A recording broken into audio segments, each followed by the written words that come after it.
Sebagai ibu rumah tangga yang baik, ini aku masak sambil ngurus anak biar kita makin disayang sama suami dan juga makin berpahala karena kita udah berbakti sama suami. Hari ini rencananya itu aku mau goreng ikan wader yang kemarin aku beli ke pasar itu, yang bersihinnya aja sampai ngabisin waktu 1-2 jam, dan sekarang waktunya untuk aku goreng.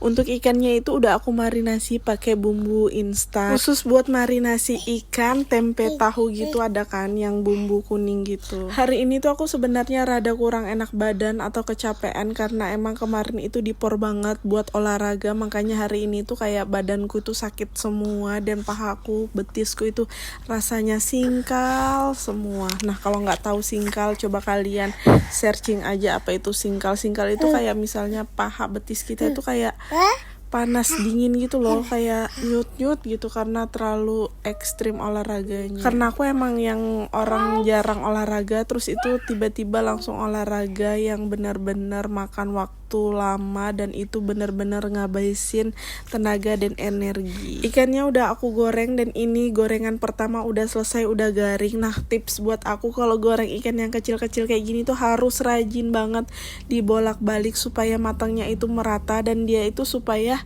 matangnya itu benar-benar crispy sampai ke dalamnya gitu loh. Jadi kalau ikan yang kecil-kecil kayak gini kita gorengnya itu kering, bagus, dan merata, itu bisa dimakan sama tulang-tulangnya dan gak perlu dicuilin antara tulang dan dagingnya karena semuanya bagian itu bisa kita makan. Tapi kalau misalnya gorengnya itu gak garing dan masih basah, itu otomatis kita makannya juga bakal kesusahan dan itu bakal masih durinya itu terasa tajam. Tapi kalau sudah garing gini dipotek pakai tangan aja itu udah bisa bakalan patah. Dan ya ini aku udah selesai goreng dan kalian lihat betapa garingnya ini ikan bisa dipotek kayak gini, dan bagian kepalanya itu bener-bener renyah banget. Ini untuk 1 kilo ikan aku gorengnya cuma separuhnya biar kayak buat sekali makan. Nanti kalau misalnya kurang dan mau makan lagi tinggal kita goreng.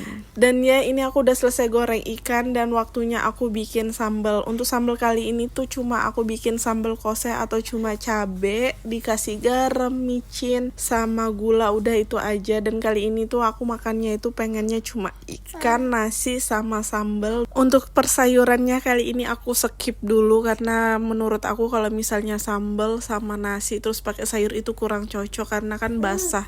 Jadinya kalau ya nasi panas, sambal sama ikan kering garing, udah itu aja udah cukup. Dan ini sambelnya udah jadi, dan ini aku mau tes crispy di ikannya. Ini mau aku coel kayak gini, terus itu mau langsung aku rasain, dan ya emang rasanya tuh enak banget.